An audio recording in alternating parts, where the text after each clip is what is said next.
इस वीडियो में हम जिस ड्रग का रिव्यू कर रहे हैं उस ड्रग का नाम है फ्लूवोक्समीन और ये ड्रग मार्केट में आती है वोक्समीन के नाम से अवेलेबल है, लुवॉक्स के नाम से मार्केट में आ रही है।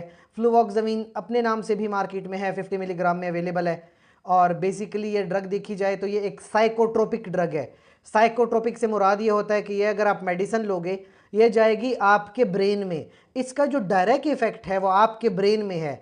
और ब्रेन में क्या करती है, सेरोटोनिन को इंक्रीज करती है। आपके ब्रेन में एक हार्मोन है सेरोटोनिन जो बढ़ जाता है, तो ज़्यादातर ओसीडी में इस्तेमाल होता है, ऑब्सेसिव कंपल्सिव डिसऑर्डर।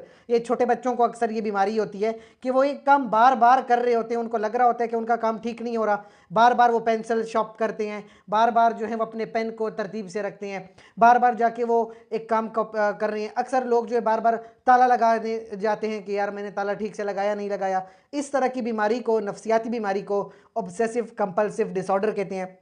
इसके अलावा एक और बीमारी है सोशल एंजाइटी डिसऑर्डर, जिसमें एक इंसान बिल्कुल नज़रबंद हो जाता है, अपने घर के अंदर रहता है, घर से बाहर नहीं जाता, सोसाइटी में नहीं घुल मिलता। सोशल एंजाइटी डिसऑर्डर कहते हैं।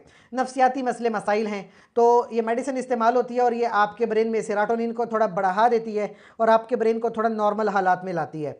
बहरहाल याद रखें कि अगर आप एलर्जिक हों या आप कोई और ब्रेन की मेडिसिन इस्तेमाल कर रहे हैं, जैसे बेंजोडाइज़ेपिन है, जैसे वेलियम हो गई है, डाइजिपाम हो गई है, एटिवान हो गई है, जेनेक्स हो गई, या सेलजीन वगैरह हो गई है, मूवैक्स की टैबलेट है, इस तरह की टैबलेट्स अगर आप इस्तेमाल कर रहे हो तो फिर आप फ्लूवॉक्स का इस्तेमाल उसके साथ नहीं करोगे, ये सख्ती से मना होती है।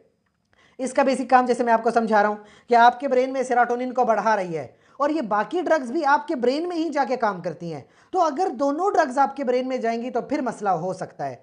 इसके अलावा इसमें बहुत ज़्यादा नींद आने लगती है और सेक्सुअल डिस्फंक्शन हो जाता है, कभी कभी जीआईटी सही से काम नहीं करती, यानी कॉन्स्टिपेशन वगैरह हो सकती है। इस तरह के छोटे मोटे मसले मसाइल देखे जा सकते हैं।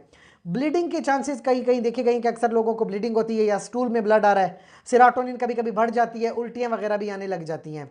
बाकी प्रेगनेंसी के लिहाज से याद रखें कि प्रेगनेंसी में अगर इंसान चिड़चिड़ा सा हो गया है तो प्रेगनेंसी में ये वाली मेडिसिन आप इस्तेमाल नहीं कर सकते। कैटेगरी सी का मतलब है कि आप ये मेडिसिन इस्तेमाल नहीं कर सकते। गायनेकोलॉजिस्ट से मशवरा इस बारे में ज़रूर लें। इसके अलावा हमसे कोई सवाल है तो कमेंट सेक्शन में ज़रूर पूछें।